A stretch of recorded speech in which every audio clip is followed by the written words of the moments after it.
Prince Harry and Meghan Markle were secretly recording members of the British royal family. Now, recording for Netflix or potentially gathering material to be used against the British royal family. Now, whenever Prince Harry called his grandmother, she asked her lady-in-waiting to stay with her.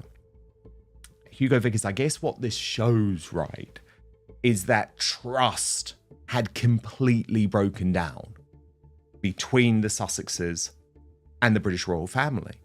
King Charles wrote significant letters to Princess Diana after Andrew Morton's biography came out, and he was actually trying to save the marriage. Hugo Vickers personally read those letters while researching his Queen Elizabeth II biography, and what he found completely changes the story we've been sold. Here's the thing. Charles wasn't the cold, checked-out husband that some narratives have painted him as. The letters prove he was actively fighting to hold the marriage together. This goes directly against the version of events that has been packaged and sold to the public as some kind of royal villain story. So why did Vickers get access to these letters in the first place?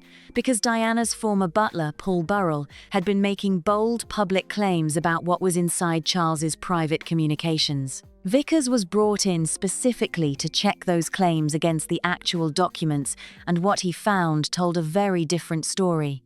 Now, Hugo, again, I think he was being incredibly naive, because as someone who was very close to all of the reporting around that time and revealed the exit decision, I know the late Queen was making the calls. She was making the decisions, wasn't she? It's not as if she was some like senile old woman who didn't know what she was doing.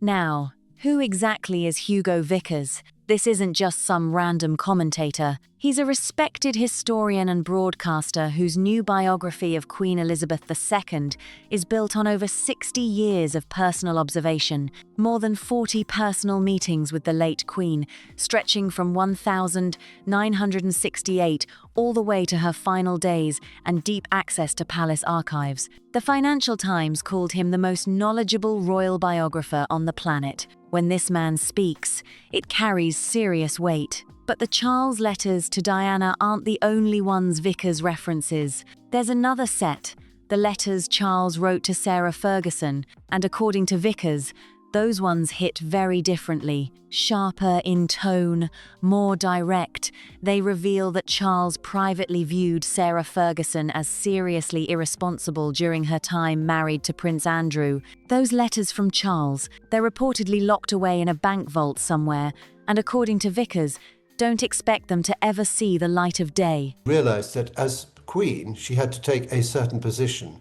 And I guess that is also what was happening to some extent with the Harry problem, the Harry situation.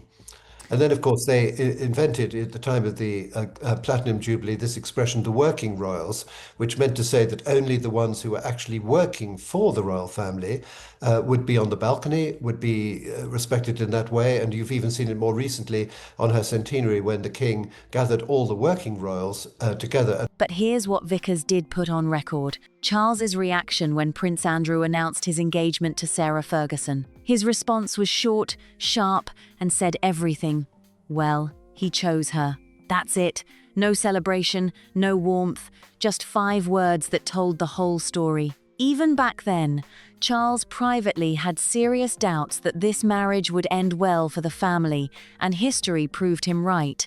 Now here's where things get really interesting. For years, a very specific story has been pushed through interviews, documentaries, and memoirs positioning Charles as a distant, emotionally unavailable father who failed to show up for his son. But Vickers' direct access to those Diana letters tells a completely different story. Charles was writing, reaching out, and actively trying to hold things together. That's not the portrait of a man who didn't care. And it doesn't stop there. Vickers also revealed something about the Queen herself that is genuinely stunning. In her final years, Queen Elizabeth would not take phone calls from Harry alone. She quietly arranged for her lady-in-waiting to be present during any such conversations.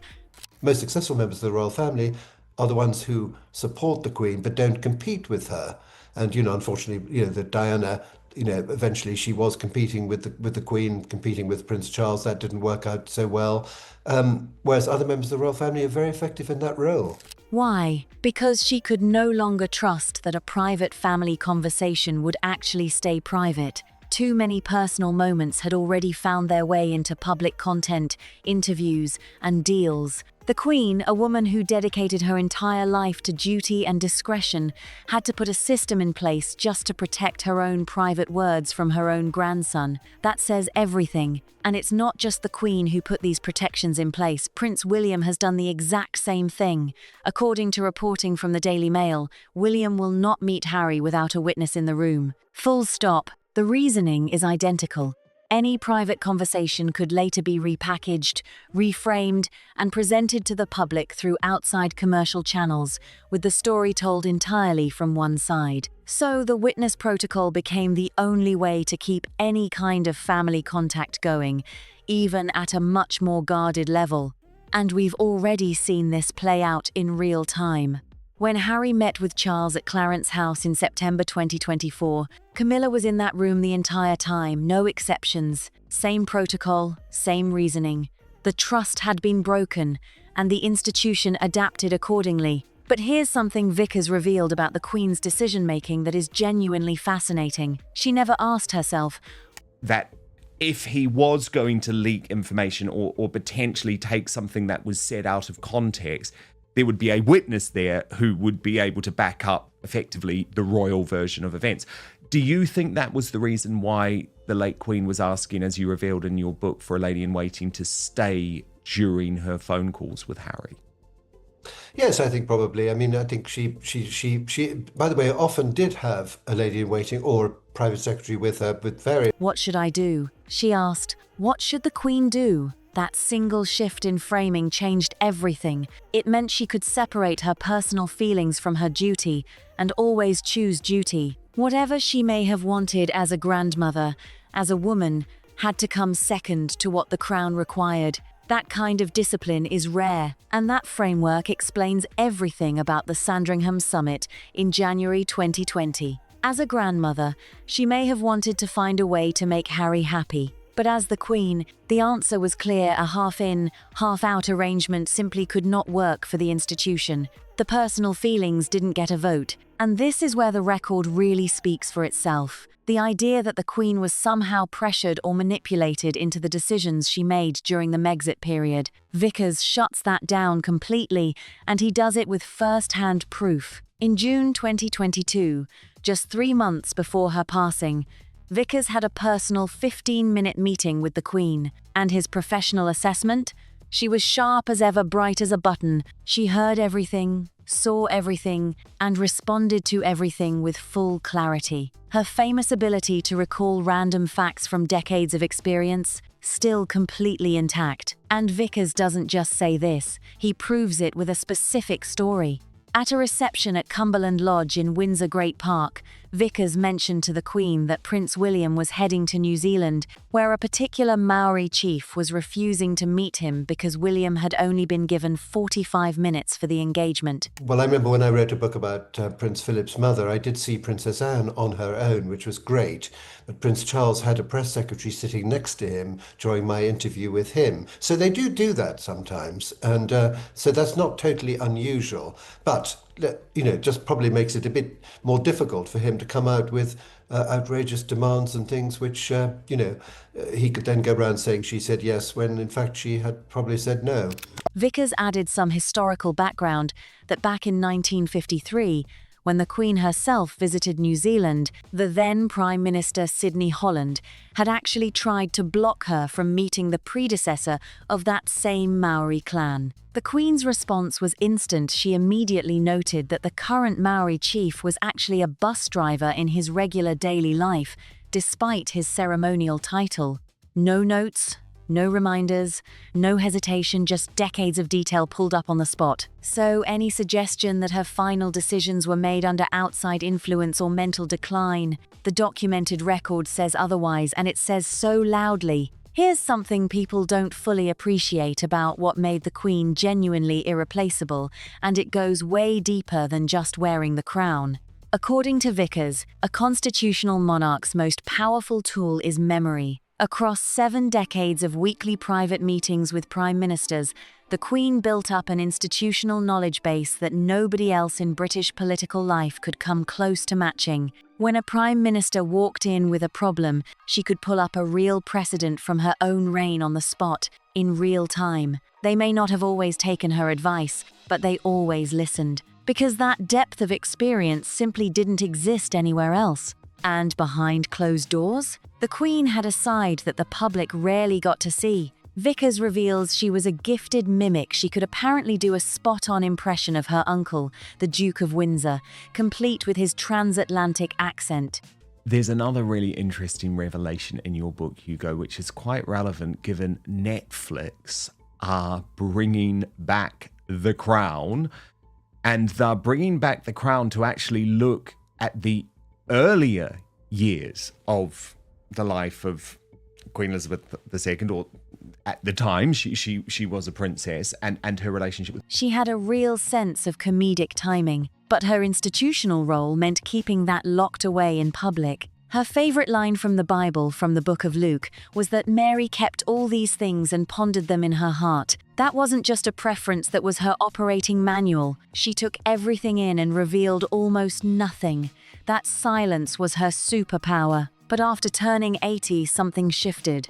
She started allowing herself small personal joys she'd previously set aside for duty, attending the Kentucky Derby on an American visit, taking a cruise through the Western Isles with her grandchildren since the Royal Yacht Britannia was no longer in service. Her attitude? If she hadn't done it by now, she never would. And that contrast with how the Sussex household has operated, it couldn't be more stark. The Queen spent nearly 6 decades putting duty first and personal preference second, only allowing herself those small indulgences after a lifetime of service. The pattern from the Sussex side has run in the opposite direction from the very beginning, personal preference front and centre, with duty appearing more as a backdrop than a foundation. Now, here's a term worth understanding, because it explains exactly how the royal family quietly restructured itself and who got left outside the door. Now, I guess a lot of people would immediately think, oh, well, is it the claims of affairs and that type of thing that they heavily hint at?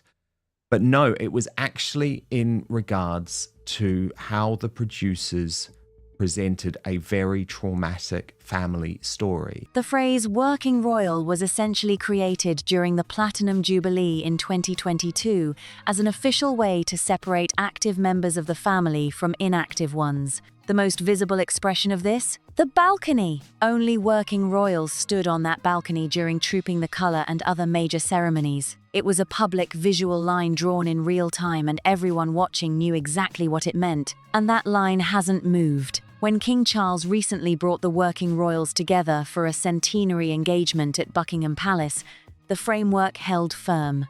The Sussex household sits clearly outside that designation, full stop. So any continued framing that positions them as performing working royal duties runs directly against the official structure the institution has formally put in place. Vickers also puts forward a framework for understanding which royal family members actually thrive, and it's brilliantly simple. The ones who succeed are the ones who support the monarch without competing with them. Diana, despite her extraordinary ability to captivate the public, eventually found herself in direct competition with the Queen, with Charles, and that competition pulled focus away from the institution itself and onto the family drama. The architecture couldn't sustain it.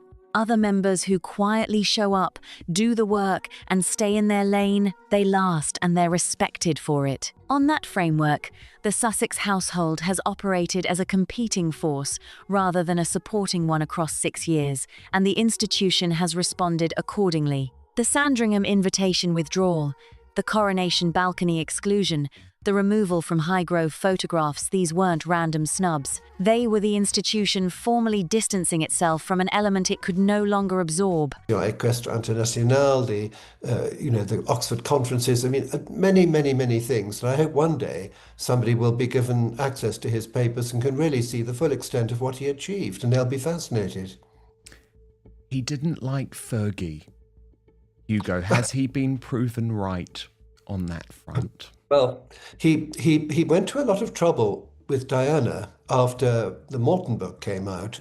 And then there's Catherine, and this is where the contrast becomes impossible to ignore. Vickers' professional reading is clear. Catherine has operated as a supportive figure at every single stage. She didn't compete with William before their marriage. She didn't compete with the late Queen while finding her footing as a senior royal. She doesn't compete with Charles now. Her early childhood research work adds to the institution without pulling focus from it. The result? Crowds showing up in huge numbers at her engagements and a YouGov approval rating sitting at 75%.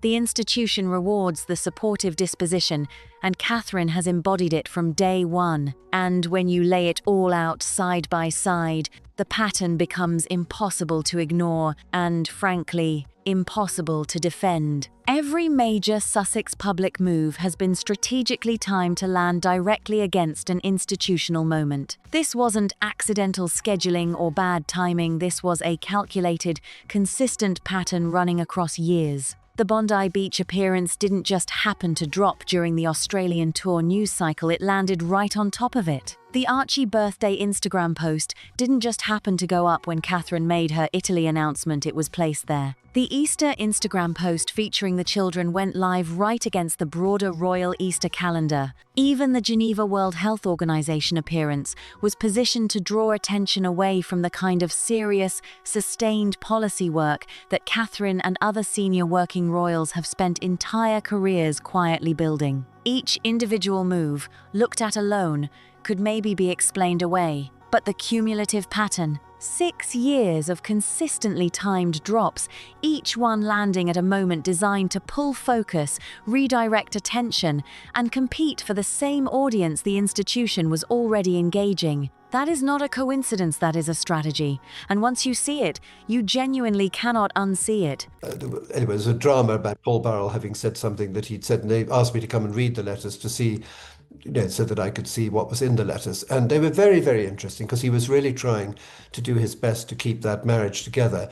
I think he rather gave up. Well, he wrote to Fergie as well, but those letters are a little bit sharper, I gather. I think they're kept in the bank somewhere. We haven't seen those, and I don't think we ever will. The institution saw it too, and the response has been measured, deliberate, and absolutely final.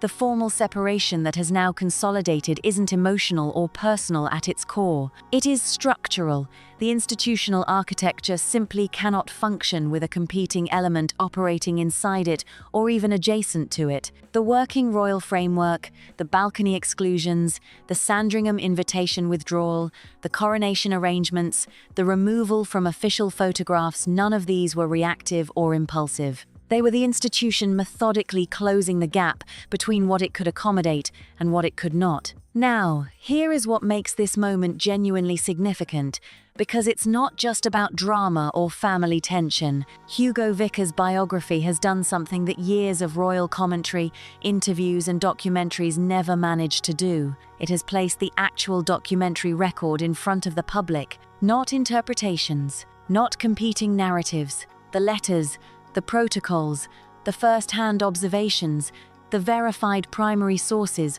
all of it now sitting in the open where anyone can examine it. And what that record shows is an institution operating with a depth of discipline, emotional intelligence, and strategic patience that the public framings deployed against it simply cannot survive contact with. The Charles letters to Diana alone reframe 6 years of narrative.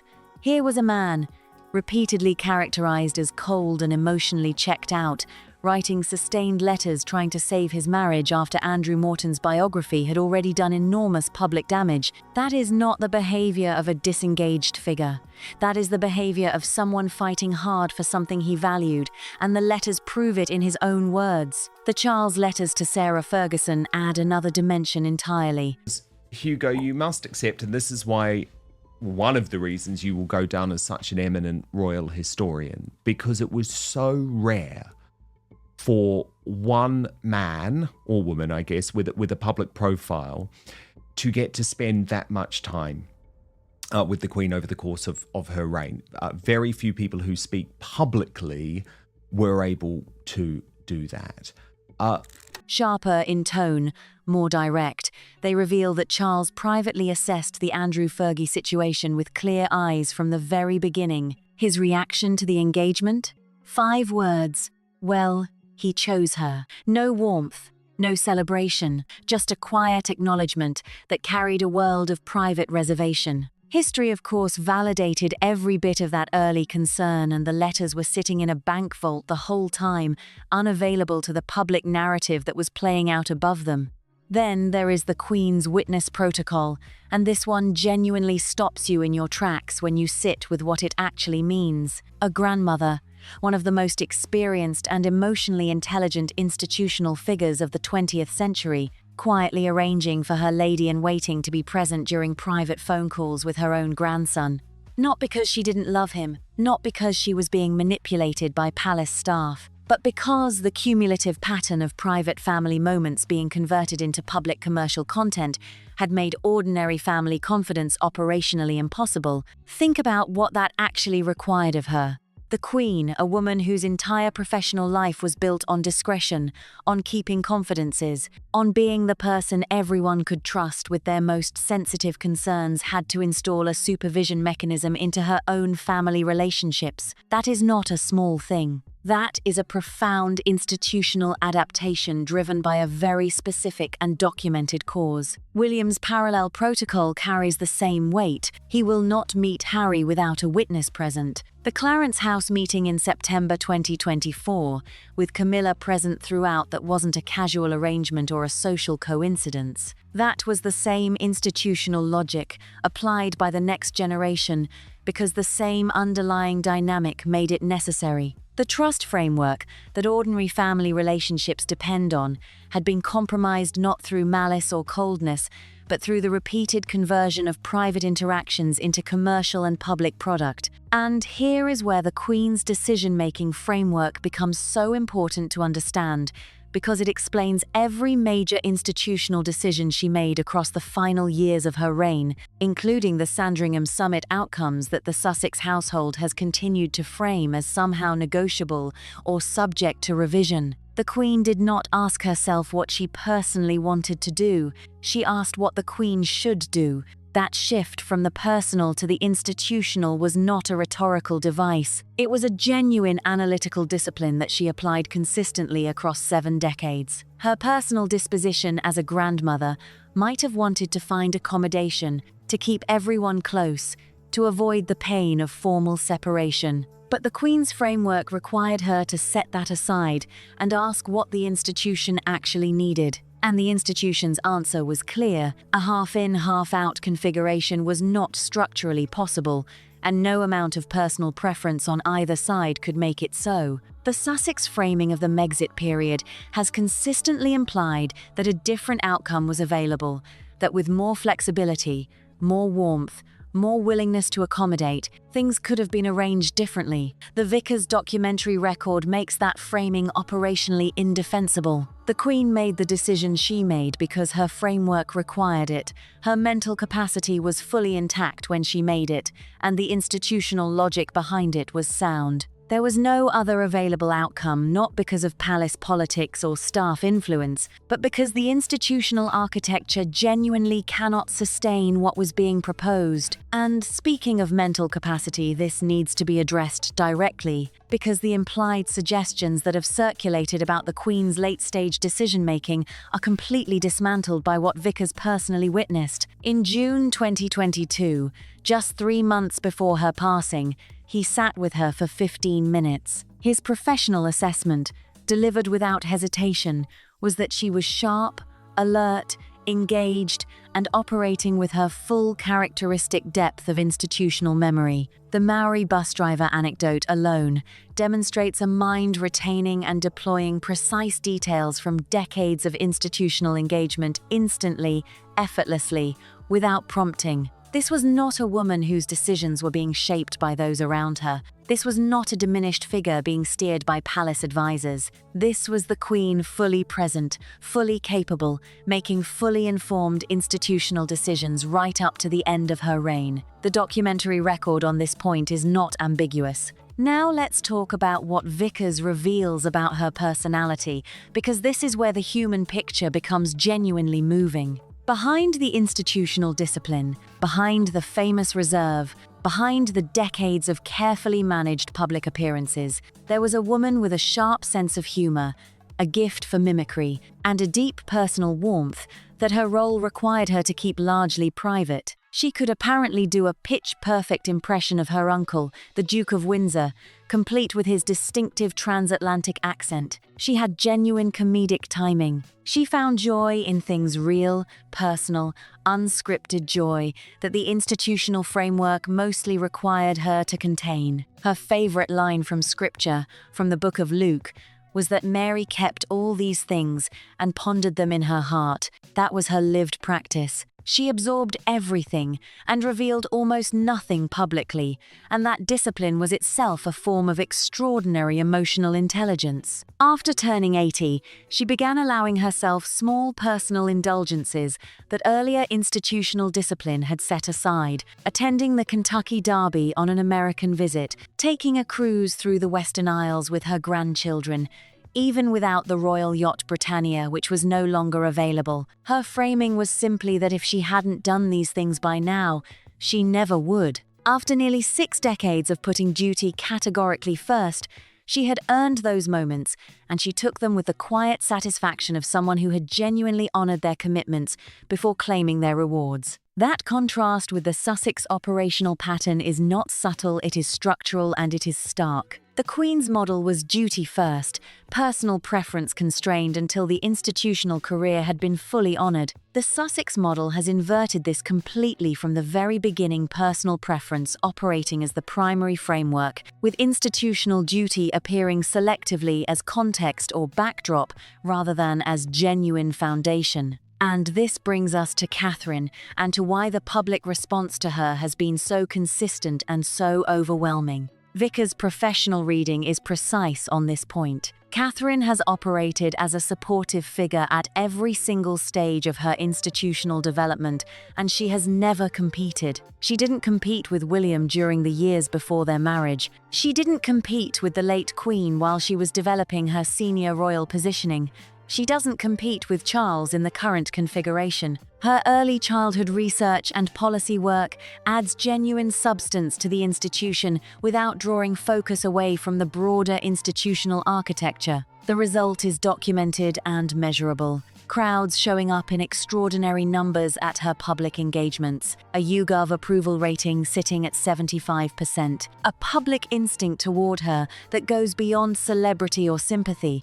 It reflects a recognition, even if unconscious, of someone operating in genuine alignment with what the institution is supposed to represent. Diana, for all her extraordinary gifts and her genuine public impact, eventually found herself in competition with Charles, with the Queen, with the institutional narrative itself. That competition, however understandable in human terms, damaged the architecture because it pulled the audience's attention toward intra-family dynamics rather than toward substantive institutional work. The architecture couldn't absorb it, and the documented consequences were severe and lasting. Meghan, on Vickers' framework, has never operationally accessed the supportive disposition that the architecture requires. Every major deployment has been calibrated in competition rather than in support, and the cumulative institutional response has been the formal, structural separation that is now fully consolidated. Now here is what the future looks like, and this is where the long-term picture becomes genuinely fascinating. Vickers is clear and confident about the next generation on the Wales side. George, Charlotte, and Louis are being raised inside the supportive framework, absorbing the values, learning the discipline, watching their parents model exactly the kind of institutional alignment that the architecture rewards. By the time the next reign arrives, they will be operationally prepared in a way that will be immediately visible and immediately effective.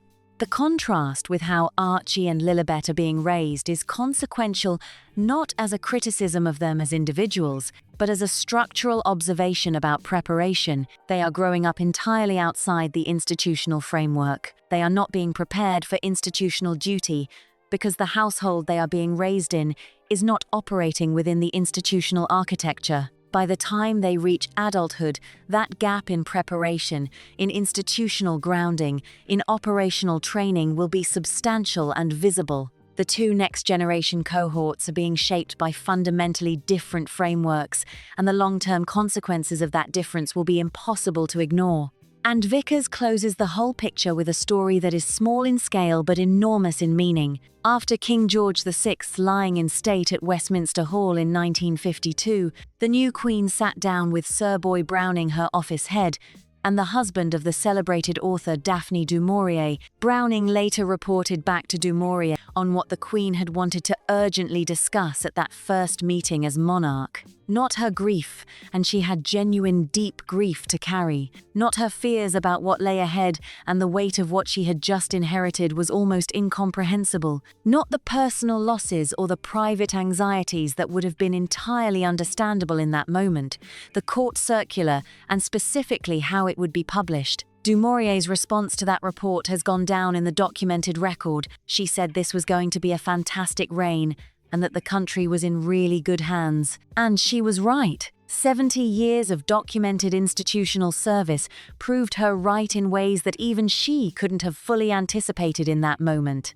That story captures the entire framework that Vickers' biography has now placed on the public record. The institutional discipline wasn't something the Queen developed gradually or adopted strategically as her reign matured. It was present from the very first moments of her accession, operating at full intensity even while personal grief was running simultaneously. That is not performance. That is character, deep, genuine, and fully formed from the beginning. So when the narrative positions the royal family as cold, emotionally unavailable, and institutionally rigid, the documented record answers back with specifics. The Charles letters, the Queen's Witness Protocol, the What Should the Queen Do framework, the Maori bus driver memory, the mimicry behind closed doors, the Kentucky Derby visit, the du Maurier moment in 1952. All of it sitting in the documentary record, verifiable, sourced, and now publicly available through Vickers' biography in a way it simply was not before. The Sussex commercial framings have operated across 6 years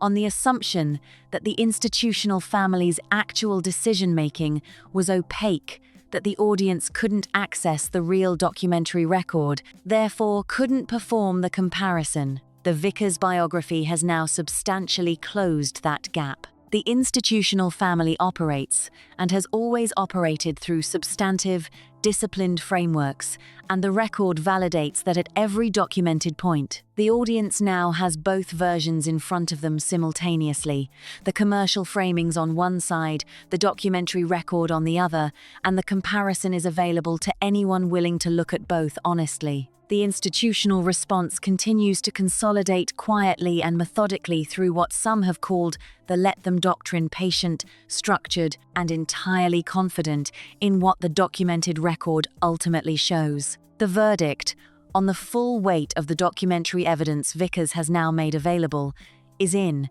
and it lands firmly on the side of an institution that has been doing exactly what it has always said it was doing, documented at the highest available level, by the most knowledgeable royal biographer currently working.